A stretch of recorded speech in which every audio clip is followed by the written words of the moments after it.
Selamat datang di video saya kali ini. Kita akan membahas tentang teologi kontekstual sebagaimana mata kuliah kita di semester ini. Jadi rekan-rekan mahasiswa selamat bergabung dan selamat belajar, kiranya Tuhan menyertai Anda. Dalam pertemuan ini sesuai dengan RPS yang sudah kita sepakati, yaitu tentang pentingnya teologi kontekstualisasi. Tentu dalam bagian ini harapan saya supaya mahasiswa mampu memahami tentang pentingnya teologi kontekstualisasi.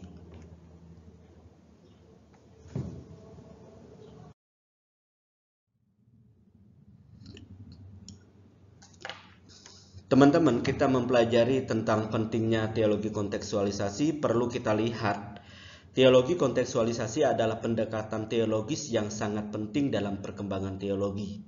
Artinya bahwa kalau kita mempelajari teologi, kita perlu melihat perkembangan teologi dari zaman ke zaman. Karena teologi itu bersifat dinamis. Jadi teologi kontekstualisasi ini memberikan ruang bagi kita untuk terus berkembang. Dan hal ini juga akan dipengaruhi atau memberikan dampak juga kepada praktik keagamaan secara khusus kekristenan di berbagai budaya dan konteks sosial. Jadi kita tidak bisa terlepas dari perkembangan teologi, lalu praktik keagamaan kita, praktik kehidupan kita juga dibarengi dengan keberadaan kita di budaya kita masing-masing. Jadi kita tidak bisa meniru budaya orang lain, tetapi kita di dalam kehidupan budaya dan sosial kita menghidupi teologi apa yang kita pelajari. Jadi kalau kita mempelajari pentingnya teologi kontekstualisasi, kita diperhadapkan kepada satu situasi bahwa pendekatan ini mengakui bahwa ajaran teologi dan ajaran agama, atau dengan sederhananya bahwa teologi yang kita miliki dalam konteks ini teologi Kristen, kita tidak terlepas dengan ajaran agama. Kenapa? Teologi dan agama tidak bisa diisolasi dari kehidupan konteks budaya, sejarah sosial, politik, dan apapun. Karena apa? Teologi atau ajaran agama ini dibarengi dengan praktik kehidupan yang nyata. Tidak mungkin kita bisa mempelajari teologi hanya dalam konteks Alkitab yang berbeda dengan budaya kita. Tetapi kita akan melihat konteks di masa kini sebagai pembaca yang keberapa atau yang kesekian. Sehingga dengan demikian kita bisa mempelajari teologi itu secara relevan. Berikut kita akan melihat beberapa hal yang saya paparkan dalam bagian ini. Ada beberapa poin yang akan kita pelajari.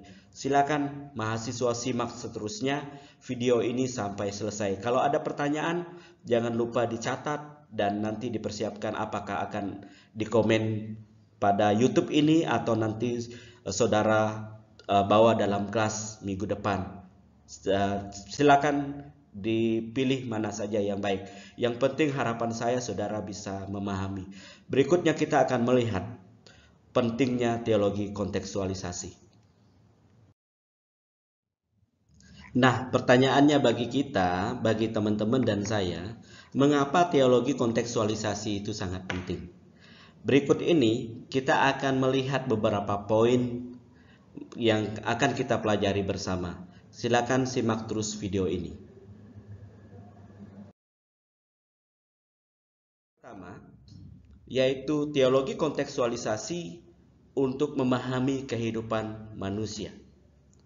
Kita melihat bahwa teologi kontekstualisasi ini membantu kita untuk lebih memahami kehidupan manusia dalam konteksnya yang sesungguhnya. Artinya bahwa kita belajar memahami secara utuh. Ini memungkinkan para teolog, atau dalam konteks ini Anda dan saya sebagai mahasiswa yang sedang belajar teologi, untuk merespon isu-isu yang sedang dihadapi oleh masyarakat, seperti kemiskinan, ketidaksetaraan, ada rasisme, kesetaraan gender, atau masalah sosial lainnya. Ada banyak lagi yang menjadi persoalan masyarakat. Disinilah kita akan memahami manusia itu seutuhnya dengan kita belajar teologi kontekstualisasi.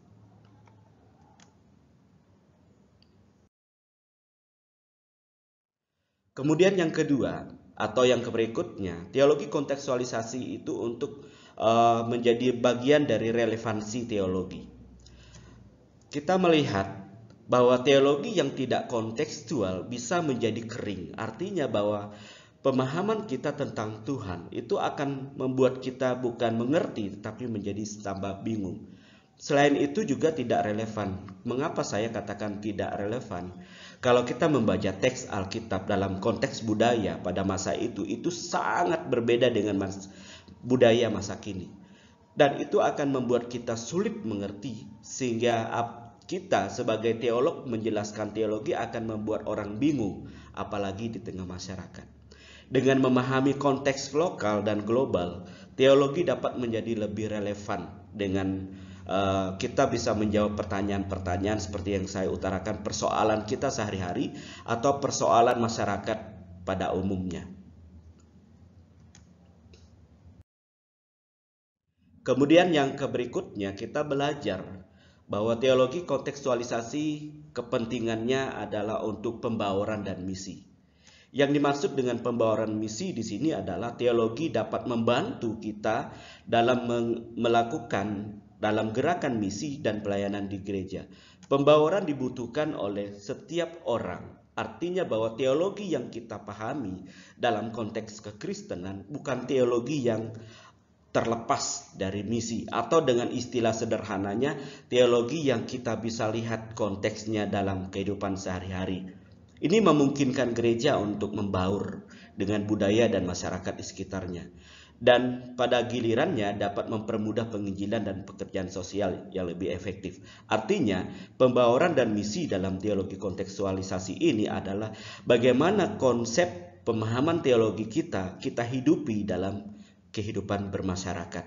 Bukan menjadi orang yang terisolir, yang merasa diri lebih baik dan lain sebagainya.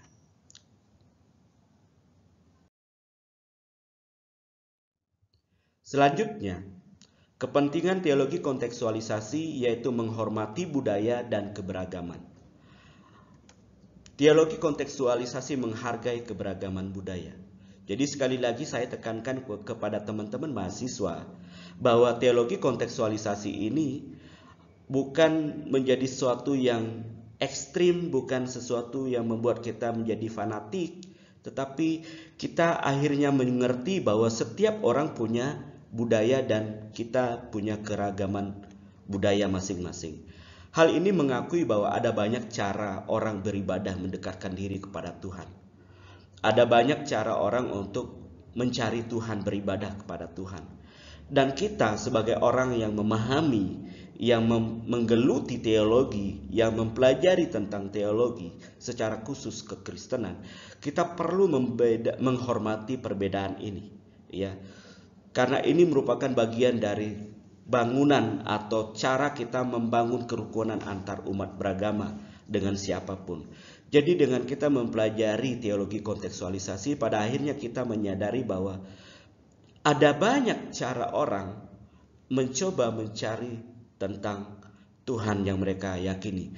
Tetapi perlu saya garis bawahi bahwa kita memberikan apa yang kita pahami tentang kitab suci, bagaimana Tuhan berbicara kepada manusia melalui Yesus Kristus. Tetapi dalam tatanan kehidupan budaya kita jangan menjadi orang yang eksklusif. Selanjutnya, yang berikutnya kita melihat adaptasi terhadap perubahan. Teologi kontekstualisasi perlu menjadi bagian dari kita untuk menerapkan dan memberikan peluang bagi gereja dan intelektualitas agama untuk lebih fleksibel dalam menghadapi perubahan sosial, teknologi maupun politik secara tepat. Artinya bahwa teologi kontekstualisasi ini juga membawa kita kepada suatu dinamisme, bagaimana kita dengan peka melihat perubahan itu. Jangan sampai kita menjadi seorang hamba Tuhan atau teolog atau seorang yang menggeluti teologi menjadi anti dengan perubahan sosial, perubahan teknologi dan politik, atau sebaliknya kita tergerus, kita terikut arus dan tidak bisa dikekang. Tetapi teologi kontekstualisasi ini kita diberi hikmat untuk beradaptasi. Dengan cara ini kita dapat tetap relevan. Jadi dari zaman dulu, zaman sekarang, dan sepanjang zaman kita akan tetap relevan. Karena biar bagaimanapun perubahan sosial itu kita tidak bisa hentikan. Itu akan terus berjalan. Tinggal kita bagaimana mengikuti, menghubungkan teologi itu secara fleksibel dan dinamis. Bukan berarti kita terikut arus. Jadi ini yang perlu menjadi catatan. Berikutnya,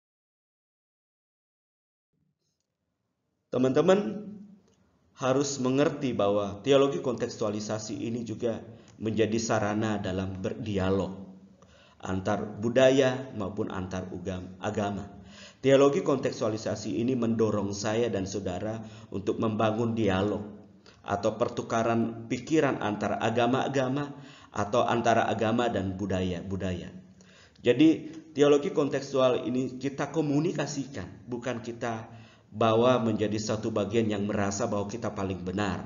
Sehingga pada akhirnya ketika konsep itu kita lakukan, kita akan cenderung mempersalahkan orang lain, cenderung akan menjustis orang lain. Tetapi teologi kontekstualisasi ini membawa kita kepada suatu dialog. Bagaimana kita membangun sikap saling memahami, toleransi, dan kita bisa bekerja sama dengan semua elemen masyarakat, baik kelompok agama lain atau budaya yang berbeda. Sehingga dengan kehadiran kita mencerminkan apa yang disampaikan oleh Tuhan Yesus, bahwa kita adalah garam dan terang dunia. Kemudian berikutnya, kepentingan teologi kontekstualisasi yang berikutnya yaitu pencarian kebenaran.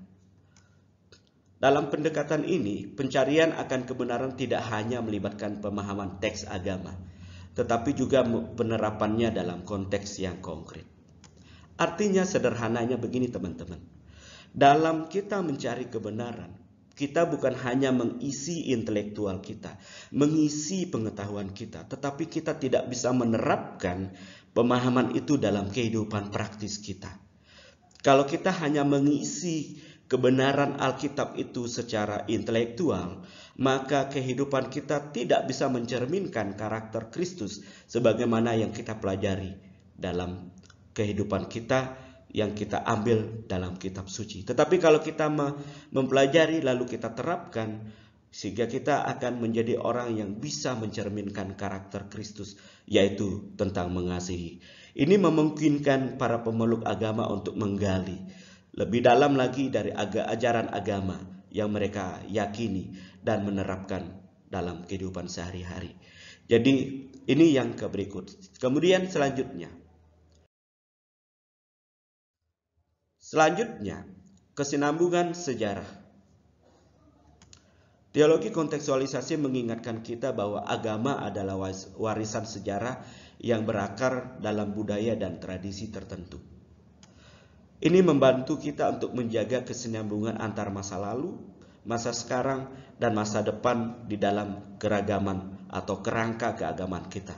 Karena biar bagaimanapun, agama itu muncul karena ada satu situasi yang diyakini bahwa ada yang membuat agama itu dan ada yang membuat orang menjadi percaya kepada satu objek, dalam konteks ini kepada Tuhan, karena berasal dari sejarah. Salah satu contoh, kalau kita dalam konteks kita Alkitab, kita boleh mengenal siapa Tuhan ketika kita membaca kitab suci. Kalau kita membaca dari Kejadian dan kitab-kitab berikutnya, ada satu situasi di mana Tuhan berbicara kepada manusia. Salah satu contoh, kita mengetahui bahwa Allah kita pencipta langit dan bumi. Itu kita lihat dari Kejadian pasal 1 ayat 1 dan seterusnya. Jadi dengan kita menjaga kesinambungan sejarah ini, teologi kontekstualisasi akan menolong kita supaya kita tidak terlepas dari sejarah munculnya agama atau kepercayaan itu. Dalam konteks ini, agama Kristen, atau lebih spesifik lagi, bagaimana kita mengenal Tuhan pencipta langit dan bumi. Selanjutnya,